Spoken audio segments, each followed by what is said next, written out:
আপনার কথা বলার স্বাধীনতা যদি স্বাধীনতা হয়, কালকে যে আপনাকে থাপ্পড় মেরেছে এটাও স্বাধীনতা, যদিও আমি এই থাপ্পড় মারার বিপক্ষে, কারণ আপনাকে মারা উচিত ছিল জুতা দিয়া। এদেশে একটা গণতান্ত্রিক সরকার আছে বিধায় শান্তাদের মতো মানুষ এখনও টিকে আছে, আদারওয়াইজ শান্তাদের মতো মানুষ স্রোতের বানের জলে ভেসে যাওয়ার কথা। দেখুন, বক্তব্যটা খুব স্পর্শকাতর, কিন্তু তারপরে আপনাকে বলছি আপনার প্রশ্নের জবাবে, শান্তা কে দেশের? হুইজ শান্তা? আমি যতদূর জেনেছি ওরা হাজব্যান্ড ওয়াইফ মিলে একটা সমবায় সমিতি করেছে, এটাকে এখন একটা রাজনৈতিক দলের স্ট্যান্ড দেওয়ার চেষ্টা করছে। শান্তা 24-এর পর থেকে দেখেছি শান্তাকে চরম উদ্ধত্যপূর্ণ বিভিন্ন প্রকার বক্তব্য, গণমাধ্যম বলবো কি না জানি না, তথাকথিত কিছু ইউটিউবারদেরকে নিয়ে তিনি সবসময় একটা পরিমণ্ডলের মধ্যে থাকেন। বেশ কিছুদিন আগে আমি দেখেছি শান্তাকে কল্পিত জুলাই স্মৃতি স্তম্ভ তৈরি করে সেখানে তিনি জুতো দিয়ে পিটাইছেন।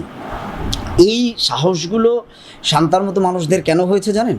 এদেশে একটা গণতান্ত্রিক সরকার আছে বিধায় শান্তাদের মতো মানুষ এখনও টিকে আছে, আদারওয়াইজ শান্তাদের মতো মানুষ স্রোতের বানের জলে ভেসে যাওয়ার কথা।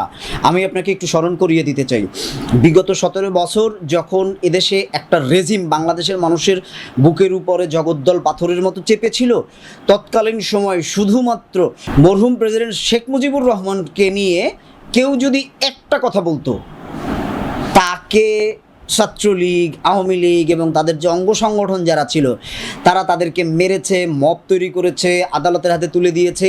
শুধু তাই নয়, বিচারের মাধ্যমে জাহাঙ্গীরনগর বিশ্ববিদ্যালয়ের একজন টিচারের সাজা হয়েছে, তিনি বঙ্গবন্ধুকে কটূক্তি করেছিলেন তাদের ভাষায়, তার সাজা হয়েছে। অ্যাজ ওয়েল অ্যাজ ঠিক ওই সময় একজন হিন্দু ছেলে, সর্বকালের সর্বশ্রেষ্ঠ মানুষ হযরত মুহাম্মদ সাল্লাল্লাহু আলাইহি সাল্লামকে নিয়ে কটূক্তি করার পরেও অত্র আদালত থেকে, এই সাইবার ট্রাইব্যুনাল ঢাকা থেকে তাকে বেকসুর খালাস দেওয়া হয়েছে। এখন এই কথাটা এটার সাথে রিলেট করার জন্য আমি আপনাকে বলছি, সেটা হচ্ছে যে এখন বাংলাদেশের মানুষের বাক স্বাধীনতা আছে দেখে শান্তাদের মতো মানুষ এখন পর্যন্ত টিকে আছে। এই সরকারকে বদনাম করার মতো সুযোগ সুবিধা আছে, সরকারের সমালোচনা করার একটা বিষয় আছে, কিন্তু আপনাকে আপনার লিমিট মানতে হবে।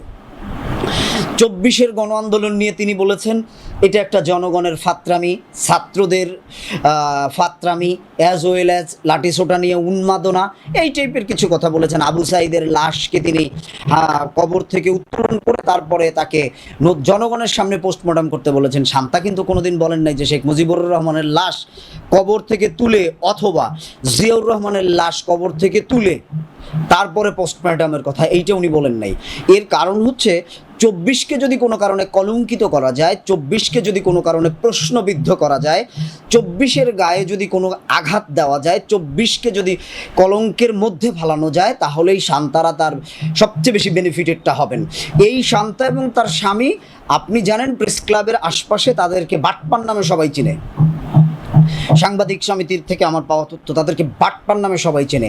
এর বাইরের একটা বক্তব্য, সেটা হচ্ছে যে 24-এ সবচেয়ে বেশি, যদি তর্কের খাতিরে ধরে নেন, 24-এ সবচেয়ে বেশি যে মানুষগুলো জীবন দিয়েছে এদেশের মানুষকে মুক্ত করার জন্য, ফ্যাসিস্ট আমল থেকে বাংলাদেশের মানুষকে গণতন্ত্রের স্বাদ দেওয়ার জন্য যারা মুক্ত হয়েছেন, তারা কি ঘটনাকে ছেড়ে দিবেন?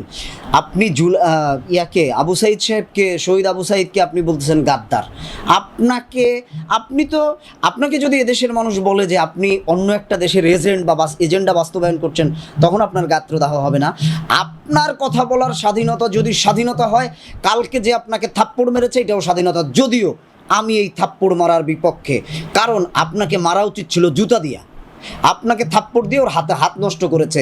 এনিওয়ে, বাস্তব যেটা কথা সেটা হচ্ছে যে এই ঘটনা নিয়ে একটা মামলাও হয়েছে, অথবা অভিযোগ হয়েছে, মামলা তদন্ত চলমান, তদন্তে বেরিয়ে আসবে আসলে কার দোষ কার গুণ। কারণ আমরা যতটুকু ক্যামেরার সামনে দেখেছি এর বাইরে আসলে বক্তব্য দেওয়ার সুযোগ নাই। তবে যে কাজটা করেছে, থাপ্পড় মারাটা ঠিক হয়নি, এই ব্যক্তিগত রাইট টু মুভমেন্ট, এটা আমি বলবো না যে এটা খুব ঠিক হয়েছে, কিন্তু প্রত্যেকটা মানুষের একটা প্রভোকেশনের মাত্রা থাকে।